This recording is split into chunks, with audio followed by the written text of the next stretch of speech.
خدا جو ہے کبھی آپ غضب کی نسبت دیتے ہیں غضب اللہ علیہم، کبھی آپ کہتے ہیں راضیۃ مرضیہ، رضا کی نسبت دیتے ہیں.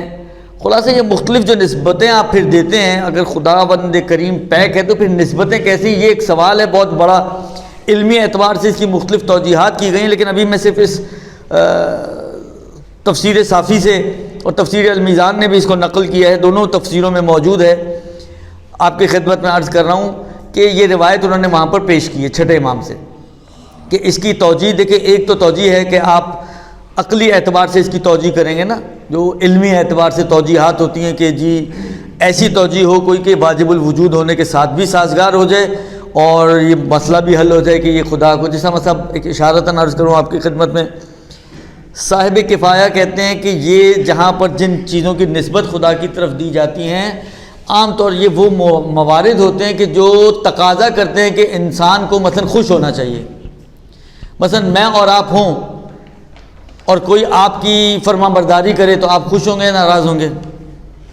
کوئی آپ کی اولاد ہے، آپ نے ان سے کوئی کام کہا اور انہوں نے آپ کی فرما برداری کی، اطاعت کی، نعلن بے نعلن آپ کی فرمائشات کو پورا کیا، آپ خوش ہوں گے یا نہیں ہوں گے؟ خوش ہوں گے. یعنی یہ موقع ایسا ہے کہ آپ کو خوش ہونا چاہیے، فرما برداری کا موقع خوشی کے ساتھ سازگار ہے. اچھا یہی اولاد جس کے اوپر آپ نے انتہائی محنت و مشقت کر کے پال پوس کے بڑا کیا ہے، آج آپ کے مقابلے میں کھڑی ہو جائے، آپ کی فرما برداری کرنے کے لیے تیار نہ ہو، نافرمان ہو جائے نعوذ باللہ اور خدا نخواستہ، تو آپ کو کیا ہوگا؟ دکھ ہوگا نا، ناراضگی ہوگی نا، غصہ آئے گا نا. یہ سارے وہ یعنی مورد ایسا ہے کہ جس کا تقاضا یہ ہے کہ یہ غصے کا مورد ہے، یعنی اس مورد کا تقاضا یہ ہے کہ یہ غصہ ہونا چاہیے اس کو، ذات کو، جو بھی اب ذات ہو، یا ناراض ہونا چاہیے.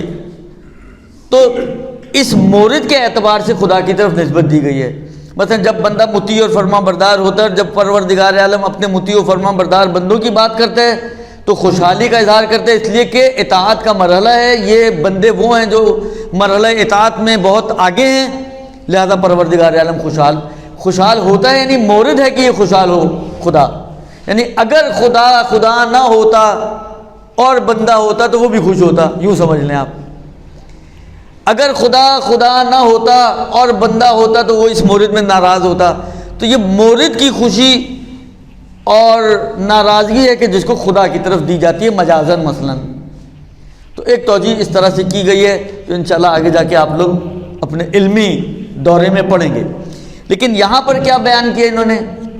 چھٹے امام سے جب اس نے سوال کیا راوی نے، تو مولا فرماتے ہیں کہ انہ قال فی ھذہ الآیۃ ان اللہ تبارک تعالی لا یعصف کعصفنا ولکنہ خلق اولیاء لنفسہ یعصفون ویرضون. پروردگار عالم کا تعصف یا ناراضگی ہماری ناراضگی کی طرح نہیں ہے. یعنی واجب الوجود کی ناراضگی اور ممکن الوجود کی ناراضگی میں فرق ہے. خدا کی ناراضگی میں اور ہماری ناراضگی میں فرق ہے. ہماری ناراضگی خود ہمارے اندر آتی ہے، ہماری ناراضگی خود ہمارے نفس میں آتی ہے. خوشی اور ناراضگی جتنی بھی ہماری اس کی نسبت وہ ہمارے نفس سے نکلتی ہے، لیکن خدا میں تو ایسا نہیں ہے. تو پھر کہتے ہیں کہ پروردگار عالم نے خلق اولیاء لنفسہ، اپنے لیے کچھ اولیاء کو خلق کیا ہے کہ یعصفون و یرضون، کہ وہ اصل میں خوش اور ناراض ہوتے ہیں، اور ان کی خوشی اور ناراضگی کو دیکھ کر کہا جاتا ہے کہ اگر یہ خوش ہیں تو خدا خوش ہے، یہ ناراض ہیں تو خدا ناراض ہے. تو اولیاء کی خوشی اور ناراضگی محور ہے پروردگار عالم کی خوشی اور ناراضگی کا. اگر تمہیں یہ دیکھنا ہے کہ خدا تم سے راضی تو دیکھو کہ یہ تم سے راضی یا نہیں. اگر تمہیں دیکھنا کہ کہیں خدا نہ خواستہ خدا تم سے ناراض تو نہیں، تو یہ دیکھ لو کہ یہ تم سے ناراض ہیں یا نہیں ہیں. پھر بھی امام فرماتے ہیں وَهُمْ مخلوقون، یہ بھی خدا کی مخلوق ہیں. اب یہ شاید اللہ کچھ ان لوگوں کے لیے کہ جو ان ہستیوں کو خدا سے ملا دیتے ہیں جا کے اور متصف کر دیتے ہیں خدائی عناوین سے، تو اس کی خاطر شاید بیان کیا ہو کہ وہم مخلوقون، یعنی ایسا نہیں ہے کہ خدا کی خوشی اور محور کا سبب یہ ہے تو یہ خود ہی خدا ہو گئے، یہ خود خدا نہیں ہے، یہ مخلوق ہیں، ہم مخلوقون مربوبون، خدا کی تربیت شدہ ہیں، ان کی تربیت خدا نے کی ہے۔ فجعل رضاہم رضا لنفسہ، یا رضا نفسہ، تو پروردگار عالم نے کیونکہ خود تربیت کی ہے لہذا ان کی خوشی کو اپنی خوشی اور ان کی ناراضگی کو وسخطہم سخط نفسہ، اپنی ناراضگی قرار دیا ہے۔ ولیس ان ذالک وذالک لانہ جعلہم الدعاۃ الیہ، اور کہتے ہیں اس کی وجہ یہ ہے کہ پروردگار عالم نے ان کو قرار دیا ہے خدا کی طرف بلانے والا، والادلہ علیہ، اور یہ خدا پر دلیل بنتے ہیں، کیونکہ یہ خدا کی طرف بلانے والے ہیں اور خدا کی ذات کے اوپر دلیل بنتے ہیں، لہذا پروردگار عالم نے ان کو محور بنایا ہے اپنی خوشی اور ناراضگی کا۔ اب یہاں پر یہ روایت جو بطور عموم اور بطور کلی ایک بات کر رہی ہے کہ اولیاء، کچھ اولیاء خلق کیے خدا نے کہ جن کی خوشی خدا کی خوشی، جن کی ناراضگی خدا کی ناراضگی۔ اب جس کے اندر یہ صفت آپ کو ملے، چاہے وہ مرد ہو چاہے وہ زن ہو، چاہے وہ چھوٹا ہو چاہے وہ بڑا ہو، سمجھ جائیں کہ وہ اولیاء اللہ میں سے ہے۔ لہذا اب یہاں پر اللہ کے رسول کی وہ بہت ہی مشہور و معروف روایت کو آپ ضمیمہ کریں، صغرا کبرا بنائیں ذرا۔ یہ کبرا ہو گیا، اب صغرا لے کر آتے ہیں ہم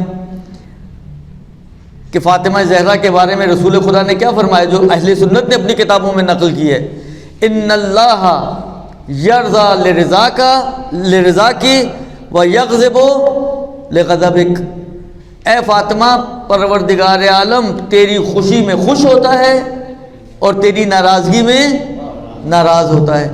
یعنی بالکل بعینی وہی بات جو چھٹے امام اپنے دور میں آ کر ان اولیاء کے لیے بیان فرما رہے ہیں، چھٹے امام کا کبرا دینے سے پہلے رسول خدا نے اس کا صغرا بیان کیا ہے۔ چھٹے امام کا کبرا بیان کرنے سے پہلے رسول خدا نے اس کا صغرا بیان کیا ہے۔